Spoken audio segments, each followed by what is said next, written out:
नमस्कार दोस्तों, मैं इंदु कौशल एक बार फिर आप सबका स्वागत करती हूँ मेरे YouTube channel let's study from home में। तो दोस्तों, जैसे कि आप देख सकते हैं कि यहाँ पर एक पिक्चर है सत्यवादी हरिश्चंद्र की। तो आज हम उनके बारे में ही इसमें पढ़ेंगे कि ये कौन थे और इनकी क्या कहानी है। सत्यवादी हरिश्चंद्र, इनका जन्म इक्ष्वाकु वंश में हुआ था। इक्ष्वाकु वंश के लोग कभी झूठ नहीं बोलते थे। सत्यवादी हरिश्चंद्र के राज्य में सर्वत्र सुख और शांति ही थी। तो ये लोग कभी झूठ नहीं बोलते थे। इनका जो पूरा वंश था उसमें कोई भी कभी झूठ नहीं बोलता था। सतयुग के राजवंशों में एक अत्यंत प्रसिद्ध राजवंश था इक्ष्वाकु। यह वंश सूर्य वंश के नाम से भी प्रसिद्ध था। इस वंश की सबसे बड़ी विशेषता थी कि इस वंश के लोग झूठ नहीं बोलते थे। उनकी सच्चाई यहाँ तक प्रसिद्ध थी कि यदि सपने में भी उनके मुख से कुछ निकल जाता था तो जागने पर वे उसे पूरा करते थे। इसी वंश के एक महान राजा थे हरिश्चंद्र, जिनको सत्यवादी हरिश्चंद्र के नाम से जाना जाता था। क्यों जाना जाता था वो हमें आज इस कहानी में पता चलेगा। ये उनकी खुद की सच्ची कहानी है। उनके राज्य में सर्वत्र सुख और शांति थी। उनकी पत्नी का नाम शैव्या यानी तारामती तथा पुत्र का नाम रोहिताश्व था। तो एक बार की बात है कि महर्षि विश्वामित्र ने हरिश्चंद्र के सत्य की परीक्षा लेने का निर्णय किया। एक दिन महाराज ने सपने में देखा कि एक महान तेजस्वी ब्राह्मण उनके महल में आया है और उस ब्राह्मण को उन्होंने अपने राज्य दान में दे दिया। जागने पर महाराजा स्वप्न की बात भूल गए। दूसरे दिन महर्षि विश्वामित्र उनके दरबार में आए और स्वप्न की बात याद दिलाई। राजा हरिश्चंद्र ने तुरंत ही इस बात को स्वीकार कर लिया। अब महर्षि विश्वामित्र ने राजा से दक्षिणा मांगी। तब महाराज हरिश्चंद्र बोले, स्वामी, सारा राज्य आप ही का है, आज्ञा दीजिए आपको क्या दक्षिणा दूँ। तो देखा आपने कैसे विश्वामित्र जी गए उनके पास और उनसे दक्षिणा मांगी, और उन्होंने क्या कहा कि सारा जो है आपका ही है राज्य, आप जो चाहे वो मांग सकते हो। राजा ने मंत्री से कहा, दक्षिणा हेतु राजकोष से मुद्रा ले आओ। लेकिन तभी विश्वामित्र क्रोधित हो उठे। उन्होंने कहा, जब सारा राज्य तुमने दान दे दिया तब राजकोष तुम्हारा कैसे रहा। हरिश्चंद्र सोच में पड़ गए। वे जानते थे कि विश्वामित्र के कथन में सच्चाई थी, किंतु उन्हें दक्षिणा देना भी आवश्यक था।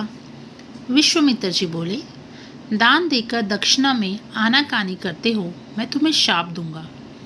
हरिश्चंद्र ने जब विश्वामित्र के मुख से ये बात सुनी तो वे दुखी हो गए। वे अधर्म नहीं चाहते थे। वे बोले, भगवान, मैं ऐसा कैसे कर सकता हूँ, दक्षिणा कैसे रोक सकता हूँ।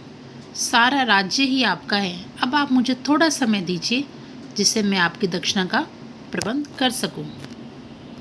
विश्वामित्र ने समय दे दिया और चेतावनी भी कि यदि समय पर दक्षिणा नहीं मिली तो श्राप दे दूंगा।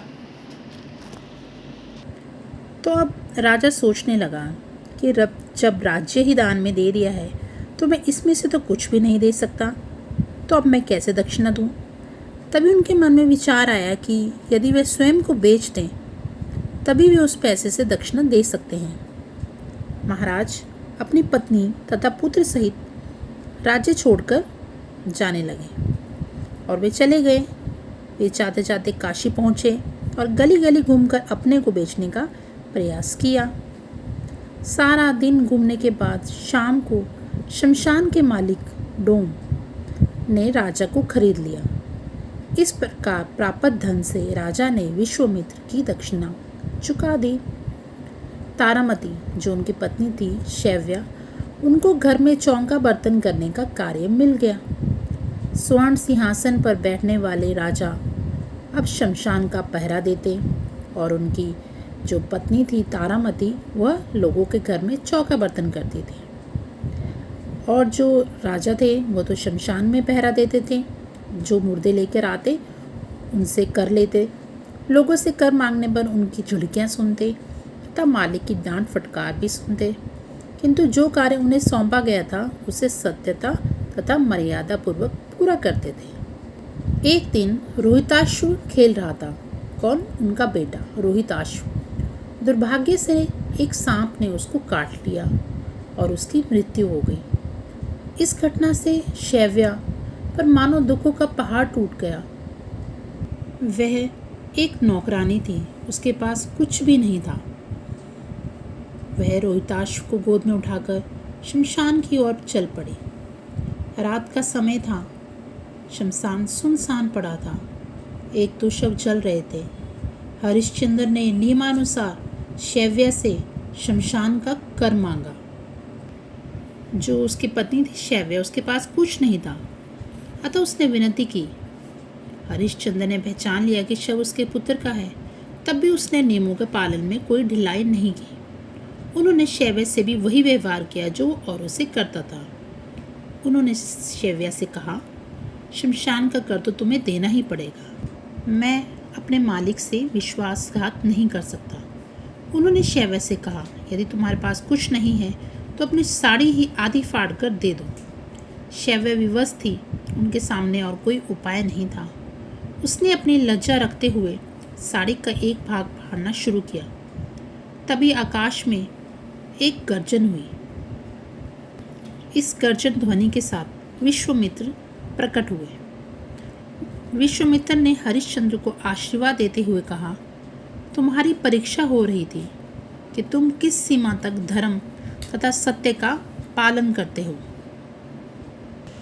यह कहते हुए विश्वामित्र ने उन्हें उनका पूरा राज्य लौटा दिया। उनका पुत्र भी जीवित हो उठा। आज भी हरिश्चंद्र का नाम सत्यवादी हरिश्चंद्र बोला जाता है, क्योंकि सत्य व्रत के पालन के लिए उन्होंने राज्य तथा परिवार को त्याग दिया और धर्म के लिए स्वयं, पत्नी तथा बच्चे को भी बेच दिया, परंतु वे धर्म के मार्ग से विचलित नहीं हुए। इस प्रकार के उदाहरण भारतीय संस्कृति में ही दृष्टिगोचर हो सकते हैं। आज इतने वर्षों के बाद भी उनका नाम श्रद्धा और सम्मान से लिया जाता है। तो कैसी लगी आपको ये कहानी? सच्ची कहानी, हरिश्चंद्र जी की कहानी। हम हमेशा कहते हैं ना, खुशी बोलते कि हाँ मैं तो सत्यवादी हरिश्चंद्र हूँ, लेकिन सत्यवादी हरिश्चंद्र बनना बहुत मुश्किल है आज के समय में। तो इस कहानी से हम सबको क्या शिक्षा मिलती है? इस कहानी से हमको शिक्षा मिलती है, सत्य के मार्ग पर चलना कठिन अवश्य है, किंतु असंभव नहीं है। चल सकते हैं, मुश्किलें आती हैं, समस्याएं आती हैं, लेकिन उसका समाधान ज़रूर निकलता है। तो कोशिश कीजिए कि हमेशा सत्य की राह पर चलें। तो चलिए दोस्तों, आज के लिए इतना ही था। बताइएगा कैसी लगी आपको कहानी।